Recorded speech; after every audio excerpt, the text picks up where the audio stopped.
For my 30th birthday, I wanted to do something fun and exciting. And because I love Halloween so much, I thought, hey, let's go to Salem. So, me and the wife packed up our bags. We flew from Washington State all the way into Boston, spent a little bit of time in Boston, and then spent the rest of our trip in Salem. On our first day, we found our Airbnb, a nice cute little Airbnb right there by the government center. We ended up paying $362 for one night. We did book it last minute, and we think because of the time of year, that's why the price was so high.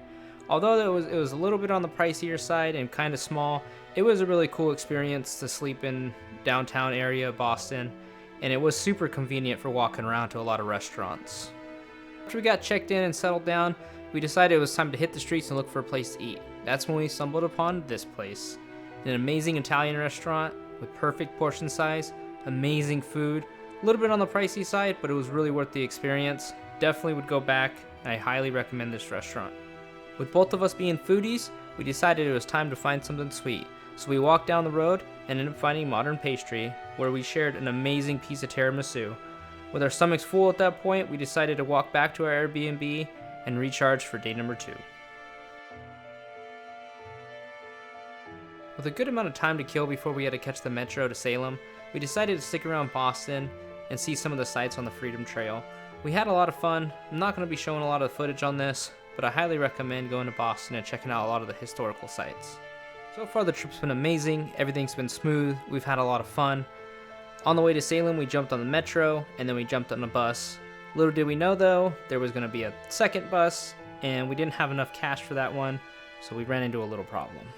Yep, so there we are, stranded on the side of the road, somewhere between Boston and Salem, with no transportation, no extra cash. All I could say is thank you for Lyft.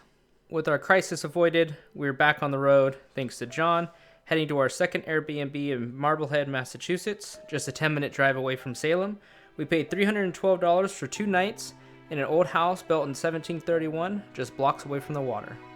So here we are in our second Airbnb. I ended up shooting this with my GoPro, so that's why it's a little bit different.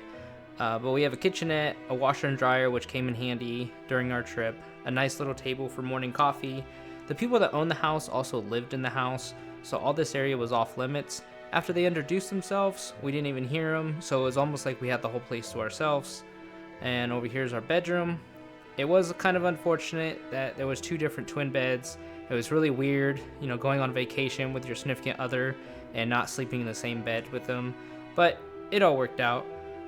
Nevertheless, it was really cool staying in such an old house, especially coming from the West Coast to seeing how things are different on the East Coast. All the links to the Airbnbs that we stayed at are going to be found below in the video's description. And here we are. We finally made it into Salem, and honestly, this isn't what I really expected. I was thinking more of like a festival, kind of carnival, everything shut down type of deal. I really think I had my head too stuck into the Hollywood theme of it. I was kind of thinking of like Hocus Pocus, Halloween Town type vibe, and it wasn't what I expected. Although it wasn't, I was not disappointed. I loved every minute of my birthday, and I definitely want to be going back. I do highly recommend coming to Salem in October. It's a really cool experience, especially if you're really big into Halloween. We were there October 11th to the 14th, and there was hardly anybody there. Although some of the videos, it makes it look like there's really big crowds. We never had to wait in line to get into a museum, never had to wait in line for a dinner table or anything like that. So if you want to come and experience Salem at their peak tourist season, I highly recommend coming towards the beginning of October opposed to the end of October, because some of the videos I've been seeing on social media now, the lines are ridiculous just to get into a store. So day number 1 in Salem, we did a lot of walking around, we did a lot of sightseeing and getting a feel of where everything was. We looked around to see what kind of tours we wanted to do, what kind of attractions we wanted to do, and we also did a lot of our souvenir shopping. We wanted to do it in day number 1 and opposed to day number 2 because we didn't want to be hauling everything around, and also rain was in the forecast and we didn't want anything to get ruined. So while we were coming up with a game plan for day number 2 on what tours we want to do and what kind of museums we want to check out, we found out that a lot of the hours are actually altered and a lot of their ticket sales are different in October because it's such a peak season. The Dungeon Museum that we're approaching right now actually has same-day ticket sales, and we got there just around closing time, so this ended up being a day number 2 thing. But we also found out that another museum we wanted to see had tickets only online for same day. So I ended up staying up till midnight to get these tickets, and I think I got on at 12:10, and I was still put in a 15-minute queue just to purchase a ticket. So if you are coming in October, I would have a game plan on what you want to do and how you would get your tickets. So after a little bit of walking and a little bit of shopping, we decided it was time to eat. And us being foodies, we love to try new things. So the wife found a restaurant called the Lobster Shanty. It was kind of in the middle of everything, and that's where I tried my very first lobster roll. And let me tell you, it was delicious. So if you like seafood, I highly recommend trying a lobster roll, especially if you're on the East Coast. But after we got done eating, we kind of walked around a little bit more, talked about what we wanted to do the next day, and then we ended up just catching a lift back to our Airbnb and just kind of settled in for the night. And after staying up till 12:30 to get a pair of tickets to the Witch Museum, I finally got a pair, and we were off and running on day number 2. First thing in the morning, we went straight over to the Dungeon Museum because they had same day ticket sales. I wanted to make sure that we secured a ticket, which luckily as soon as we got there, we were able just to go right in. Their next showing that they were going to do was literally as we were arriving, so they just let us purchase our tickets and go right in. So I don't want to spoil anything about these museums that we're going to, but this one in particular was super cool. And I highly recommend going to this one if you're ever in Salem, because they put you in a mock courtroom and they show you what a trial would look like back in the time when somebody was being accused of being a witch. And then afterwards they take you downstairs into the dungeon, and what they did is they took all the dimensions from the actual real dungeon used during the witch trials and they replicated it, so when you're down there you see the actual size of the cells that some of these people had to stay in. And it was really interesting to see, and it makes you really feel sorry for a lot of these families that suffered during this time. So we ended up planning day number 2 really well. Right after the Dungeon Museum, we shot over to Starbucks so I can get my birthday drink, and then we had plenty of time to walk over to the Witch Museum, still kind of mosey on through stores, and by the time we got to the Witch Museum, we had about 30 minutes to kill before it was our time to go into this museum. So the Witch Museum, even if you don't see the show inside, it's a really cool building just to look at, especially at night, because they have all these big red lights on there. But once you get inside, without spoiling too much, they have a bunch of stools and benches for you to sit on. And in the middle of the room, there's a really cool thing to look at. You don't have to sit super next to it. It doesn't have a huge role of the show. The show actually happens around the entire room, so there's not really a bad seat in the house. And afterwards, they take you into 2 groups, and they go show each group something else in the building, and they swap afterwards. Again, super cool show. Learned a lot. I highly recommend it. I highly recommend somebody has a plan and they stay up and actually get tickets if you are going in October. Again, I stayed up till about 12:10ish, and I still got put into a 15-minute queue just to purchase tickets. After the Witch Museum, we decided it was definitely time to eat, so we walked down the road and found a cool looking place called the Howling Wolf Taqueria. Now, I used to live in California, so I'm a little bit of a critic when it comes to Mexican food. This wasn't the best Mexican food I've ever had, but it was still pretty good.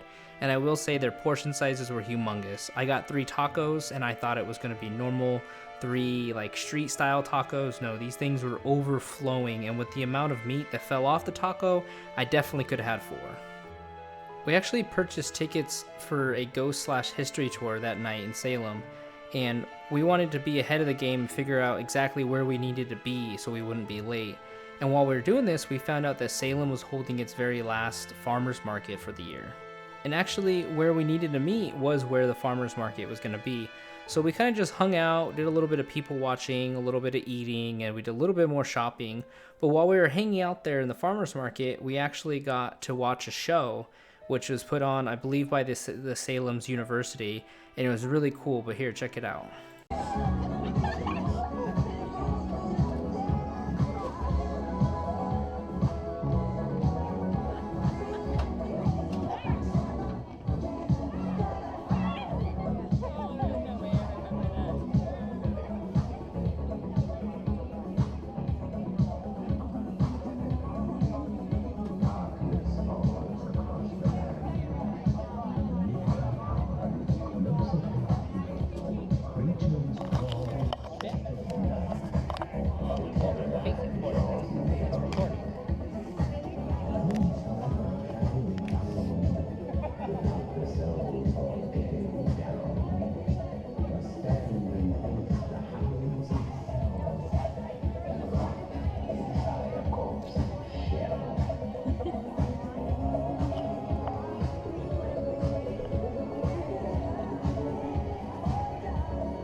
Apparently every year before COVID, they used to have some kind of flash mob, and I guess this was the first year that they were able to perform the flash mob again. And it was kind of a cool experience to be a part of that. I've never been a part of a flash mob, let alone a Halloween flash mob, so that was pretty cool.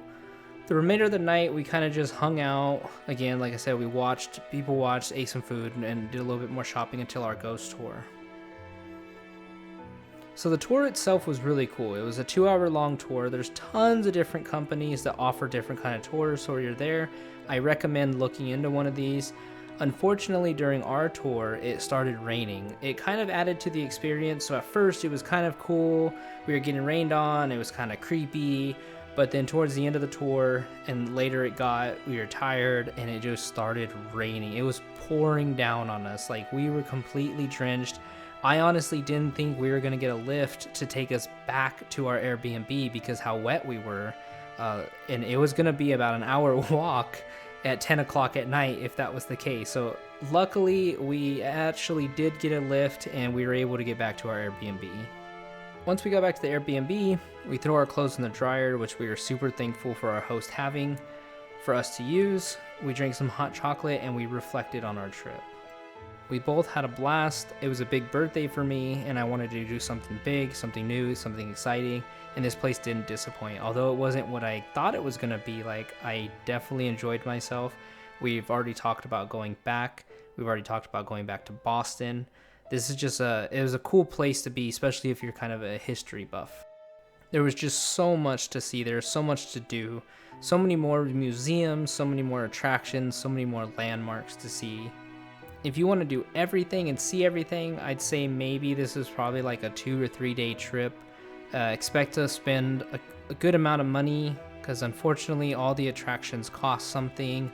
There was the Ouija board room that was super cool. I didn't go into. You could see inside the room from the outside, but I think they charged like $10 to actually go in. I don't know how much more of the museum there was in there, but there's a lot of like attractions like that. We went to a Halloween type museum, ended up paying like $20 just to go through a fluorescent lit area that kind of went through some history things at Halloween. It was cool, really cool experience. But there's a lot of things that will charge you there. Public transportation there was super easy to navigate. It was our fault for not having lower bills to spend for that second bus. We took a lot of the metros, a lot of the buses, and a lot of the trains in order to get to Salem and to get around Boston. But it was all super easy to navigate. It was super clean environment. We felt safe the entire time. It was not like you see in the movies. The whole trip was just a great experience for us.